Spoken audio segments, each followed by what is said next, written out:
There's an awesome new trend when it comes to landscaping your home. Do it with things that are edible, things you can actually use, and don't just suck up all the water and all your time and maintenance for no end good. I am with Scott now with Edible Resources, and you say this has become the lion's share of the business you all do. Yeah, the vast majority of the landscapes that we install now are edible. In fact, 90 to 100% edible.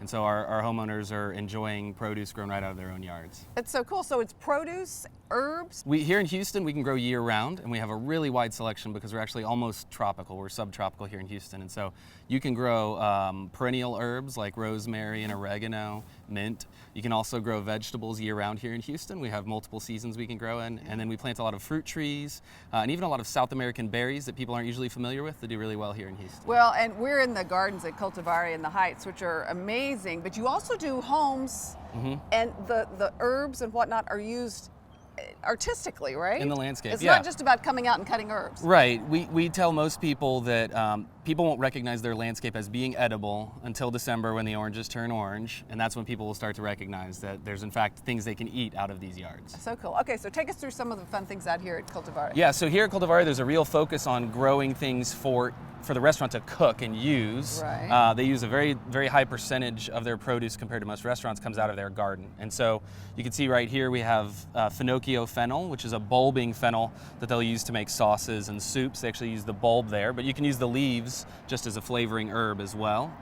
We're coming out of the winter season right now, and so what you're seeing is a lot of harvesting going on. And so there's leeks, onions, carrots, Swiss chard, beets, turnips, radishes, kale, and nasturtium flowers. There's even an artichoke planted over there. Wow. The Brussels sprouts are probably a couple of weeks away from harvest as well, and snow peas and snap peas, all growing here in the garden. Well, and you can get as funky with it as you want, right? In terms Right. of even functionality with the different pieces. You were telling me these elevated garden boxes, you could put some sort of table on top, exactly. right? They're designed to be tables so that people could sit and eat, and if you had a glass tabletop, you'd be actually able to see the produce that you might even have on your plate. So cool. Grown right there. So you have a home in River Oaks that is pretty spectacular, right? Yeah, we have one that's 100% edible. He's a 3-story townhome, or maybe 4 stories townhome. Didn't have a lot of space, wanted to maximize it, so we went in, ripped all the live oak trees that had been planted at construction, took all the grass out, took the foundation shrub plantings out, and replaced the entire thing with edible plants. And so he harvests an extensive amount of herbs and actually gets a good deal of fruit out of a very small lot. I love it. Well, it really is a cool trend. You're seeing more and more of it in cities all over, and it makes so much sense.